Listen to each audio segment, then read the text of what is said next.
Insoumission française était le titre de son dernier livre. Elle est bien sûr journaliste politique à Europe 1. Sonia Mabrouk publie Reconquérir le sacré. La survie de l'Occident passera par le sacré. Bonjour Sonia. Bonjour à vous. Mais c'est étonnant, hein, on ne s'attend pas à ça, vous journaliste politique. On ne s'attend pas à vous retrouver dans un livre comme ça. Vous nous dites, bon, au fond, le sacré fait partie de ma vie quotidienne. Vous qui vivez comme ça avec l'instant, l'actualité, les interviews punchy. Qu'est-ce qui vous amène là? Mais je pense que ce n'est pas contradictoire. Et écrire sur le sacré ou vivre le sacré, c'est comme prendre une grande respiration. Une large respiration, et je pense que le sacré fait partie du quotidien de beaucoup de gens, sans forcément qu'ils le sachent, sans forcément qu'ils le touchent du doigt. Et je voulais, moi, j'allais dire, m'y engouffrer et écrire sur ce que je ressens depuis très longtemps. Oui, mais le sacré, on va vous dire, mais qu'est-ce que c'est? Mais comment? Vous vivez, vous avez besoin de ça? C'est quoi? Une sorte d'immanence, quelque chose, un esprit supérieur? Je pense que tout le monde... Non, justement. C'est intéressant d'ailleurs. Dès que vous parlez du sacré, vous provoquez souvent, parfois des moqueries, parfois un geste de recul, parce qu'on ne sait pas véritablement ce que c'est. On l'associe à ce qui est mystique, à la religion, pour beaucoup, chacun sa religion. Non, dit, voilà. Le sacré, c'est une part irréductible de l'homme. Aucune culture ne saurait renier le sacré. Et je pense que le sacré, vous avez beau le chasser par la fenêtre de votre esprit, il rentre par la porte de votre cœur. Le sacré, c'est pas le religieux. Et les religions ont tendance, elles sont voraces, vous savez. Elles s'accaparent. Le sacré, c'est nous. Eh ben oui, mais non, le sacré peut ne pas être religieux. Et je pense que d'ailleurs, les religions ne devraient pas avoir le monopole de l'administration du sacré. Et au départ du sacré, il a d'abord été païen. Et puis ensuite, les religions ont été là. Elles ont voulu le monopoliser. Mais il existe aussi un sacré hors religion, hors des églises, hors des synagogues, hors des mosquées. Oui, mais alors ce que vous dites au fond, Sonia Mabrouk, c'est que vous dites au fond, on a perdu le sacré, notamment en Occident. Et vous dites c'est grave, et vous dites au fond c'est une défaite qui peut avoir de lourdes conséquences. Qu'est-ce qui vous fait peur? Mais ce qui me fait peur, rien ne me fait peur si vous voulez, mais ce qui m'inquiète, j'allais dire, pour notre devenir, c'est qu'on va vers des sociétés de plus en plus, c'est un constat, je le dénonce et je pense que c'est difficile de s'y opposer, on va vers des sociétés de plus en plus hygiénistes, de plus en plus consuméristes, mais surtout dans des sociétés où on exclut le risque. Il faut le risque zéro. À partir du moment où vous dites dans la vie, dans une société, dans une collectivité, il ne faut pas de risque, c'est-à-dire tout simplement que vous chassez finalement tout ce qui peut être au-dessus de vous. Vous prenez la place, peu importe qui habite le ciel pour vous, mais vous chassez cette entité-là et vous vous dites c'est moi la superpuissance. Et dans ce cas-là, eh bien, vous êtes perméable à toutes les fables et en particulier aux fables transhumanistes aujourd'hui qui vous disent eh bien finalement il n'y a plus de mort. La mort n'est qu'une panne dans la vie, on peut la réparer. Je trouve cela inquiétant, ça ne me fait pas peur, je trouve cela inquiétant pour le devenir d'une collectivité de ne pas toucher du doigt les limites ordinaires, celles que nous avons tous en tant qu'êtres humains. Oui, au fond, quand vous dites le transhumanisme, c'est qui? C'est Elon Musk, c'est certains avec les technologies d'intelligence artificielle qui veulent finalement dépasser ce stade-là en disant on va transformer le cerveau humain. Alors tout n'est pas mauvais, évidemment, il y a des choses magnifiques pour la médecine, la recherche, moi je suis pour le progrès, mais je suis, si vous voulez, ce qui m'inquiète, c'est une hubris techniciste.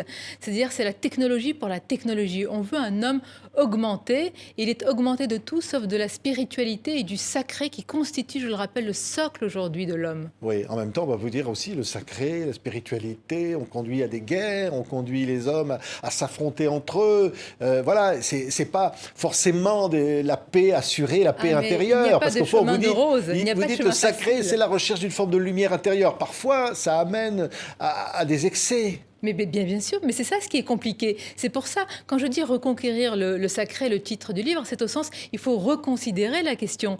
Parce que si on ne s'en rend pas compte que c'est l'une des questions, me semble-t-il, stratégiques, névralgiques et qui n'a rien d'anachronique aujourd'hui, justement, on va vers ce choc des sacralités. Et d'ailleurs, il a eu lieu dans notre pays, on le voit dans d'autres pays. Je vous donne un exemple, Jérusalem, par essence, c'est une ville avec un choc presque physique des lieux saints et des sacralités. Et je pense que si on ne réfléchit pas nous-mêmes en Occident à cette question, on va vers ce choc, en tous les cas, cette mise en tension. Oui, il y a évidemment les musulmans, il y a les catholiques, voilà, il y a des croyances très fortes, il y a des gens qui croient fortement à l'existence d'un Dieu, d'une religion, et vous dites à côté, c'est pas possible d'être athée. Au fond, on vous dit, on ne peut être que malheureux si on ne croit pas à quelque chose. Non, évidemment, il y a la liberté, fort heureusement, et encore plus dans notre pays, mais moi j'ai la conviction que, en tous les cas, pour certaines personnes athées, l'athéisme n'est pas un athéisme conquérant. Il est souvent malheureux, c'est-à-dire on ne se réjouit pas qu'il n'y ait pas quelque chose qui habite le ciel.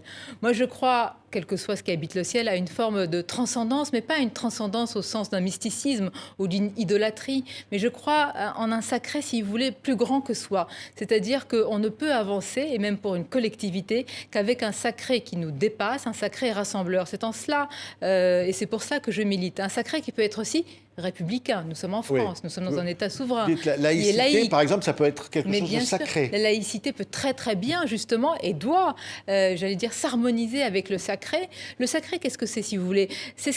Ce sont des limites, ce sont des barrières pour qu'on puisse avoir une collectivité et des règles sur lesquelles nous nous entendons. Il y a des lieux sacrés en France et dans tous les pays, tous les hauts lieux de mémoire nationale. La République peut avoir des lieux sacrés. Oui. Mais, la République peut avoir un caractère sacré. Un exemple, le Mont Valérien, c'est un haut lieu national de notre mémoire, c'est un lieu sacré. Et récemment, il y a quelques mois, il y a eu des tags sur ce monument et le président de la République, Emmanuel Macron, a dit que souiller ce lieu de la République, c'est souiller en fait ce qui nous unit. Mais il a tout dit. Oui. Ce qui nous unit, c'est donc aussi le sacré. Vous avez le sentiment que pour certains, il n'y a rien de sacré. Donc au fond, ils errent quelque part un peu comme ça, sans repère, sans valeur. Dans nos villes, j'allais dire occidentalisées et modernes aujourd'hui, il n'y a plus d'espace sacré, il n'y a que du profane. Et tout est à l'horizontale. Il y a une sorte de course effrénée à l'horizontalité, de sorte que vous rentrez, je vous donne 2 exemples, vous rentrez, si vous voulez, dans une église comme vous rentrez au supermarché. Vous allez dans un lieu sacré républicain, le Mont Valérien, on vient d'en parler, comme si vous alliez au cinéma. C'est-à-dire qu'il n'y a pas de rupture dans notre vie et tout est fait à l'horizontale. Pourquoi? On vous dit, mais c'est plus simple. C'est une course à la simplification. Moi, je crois à l'inverse, que les choses qui vous élèvent, avec une verticalité, c'est pas compliqué, au contraire. Ça apporte de la nuance et c'est ce qui nous manque. Oui, ce qui est fort aussi dans ce livre, Enseignement Mabrouk, qui s'appelle Reconquérir le sacré, à l'Observatoire, c'est qu'au fond, c'est très personnel aussi. Parce qu'on croit vous connaître, on vous voit évidemment dans vos interviews quotidiennes, mais au fond, vous dites, voilà, je vais vous parler de moi, au fond, et oui, j'ai découvert quelque chose qui fait que je ne suis plus la même.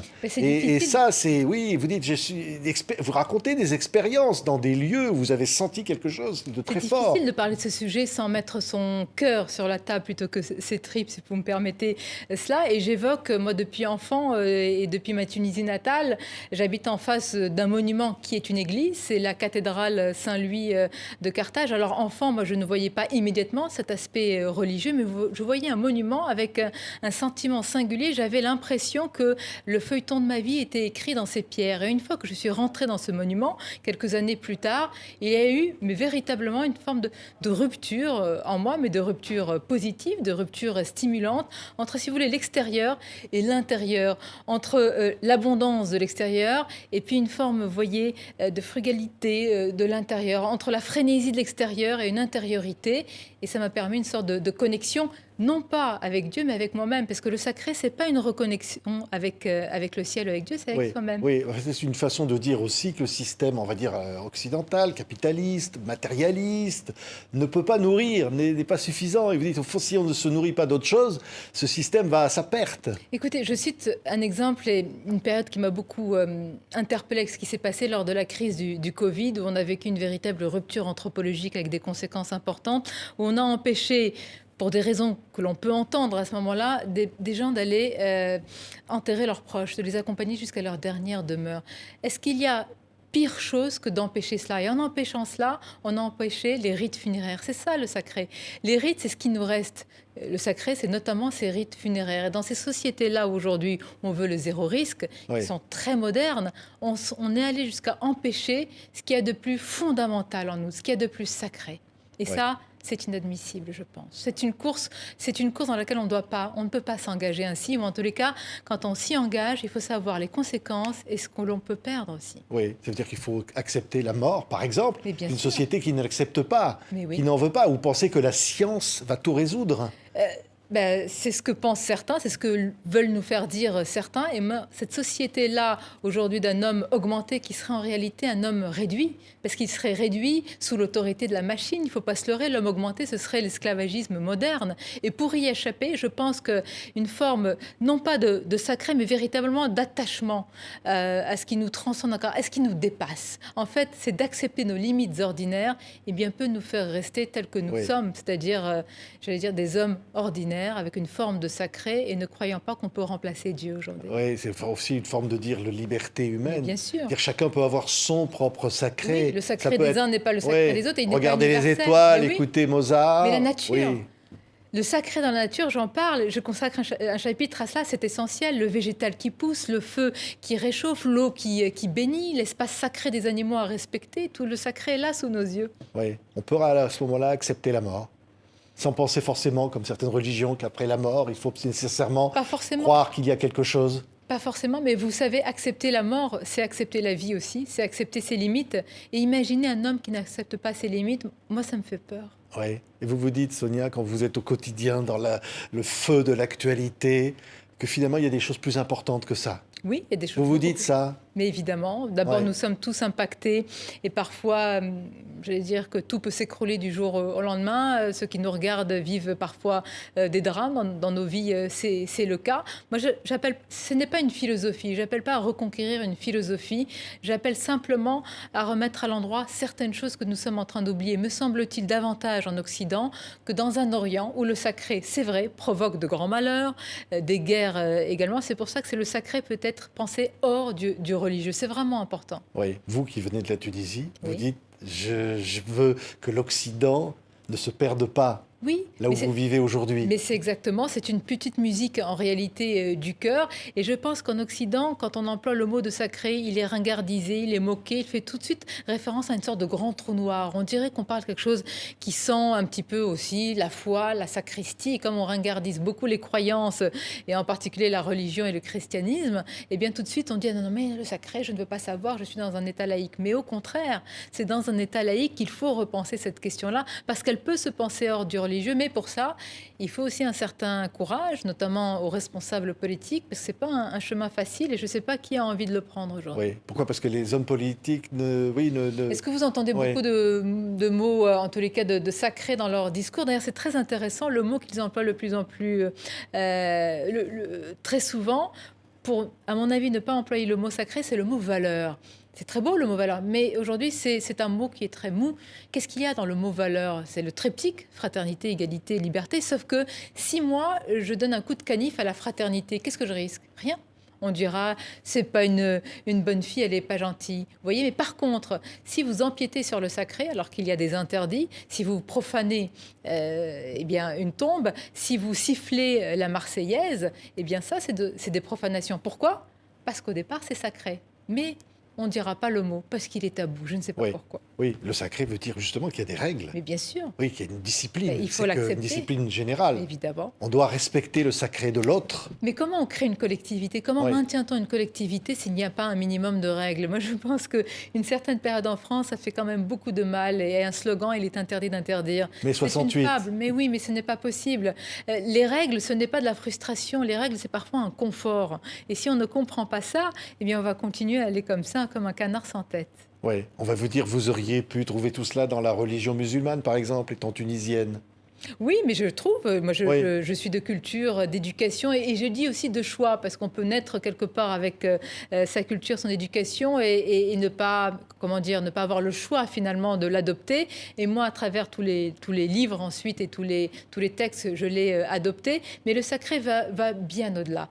Le sacré vous permet de vous raccorder à quelque chose qui dépasse toutes les religions, tous les monothéismes, même s'il faut bien dire, sacré et religion quand même marchent ensemble. À un moment, il y a un socle plus solide au niveau des religions qui peut être plus friable quand on imagine un sacré hors du religieux. Mais c'est un chemin de crête qui est possible.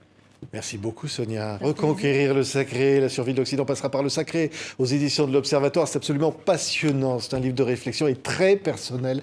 Chacun va y trouver quelque chose, pourra ouvrir comme ça ce débat que vous souhaitez. Merci, Sonia, d'avoir été là.